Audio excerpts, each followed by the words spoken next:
ఏమంటివి మానవ జాతి నీచమా? ఎంత మాట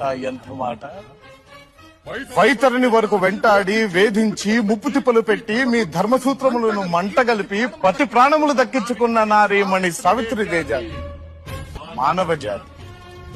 తన భక్తితో సాక్షాత్ పరమశివుణ్ణే ప్రత్యక్షము గావించి మీ పాసములు సైతం గడ్డిపోచగా నుంచి ప్రాణహరులైన మిమ్ములనే ప్రాణభయంతో పరుగులెత్తించిన పసివాడు మార్కండేయుడిదే జాతి మానవ జాతి.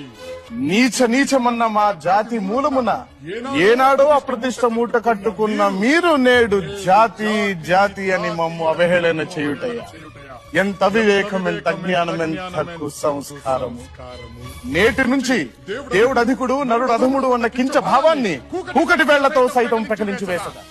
ముక్కులు పొండే ముక్కొట్టి దేవతలు, దిక్కుల నేలే అష్ట దిక్పాలకులు, మనుగడనిచ్చే పంచభూతములు సైతం జయహో నరుడా అని హర్షించే విధముగా ఆ సింహాసనం అధిష్ఠించదా. స్వర్ణమణిమయ రత్న ఖచ్చితాలంకృతమైన ఈ సభా మందిరమున అకుంఠిత సేవారక్ష పరివార సమూహ మధ్యమున భూతల పరిరక్షణ ధర్మ నిలయమైన ఈ రౌరవమున సర్వదా శతదా సహస్రదా పాప పంకిలమైన కుల మత జాతి కూపమును సమూలముగా శాశ్వతముగా ప్రక్షాళన గావించదా.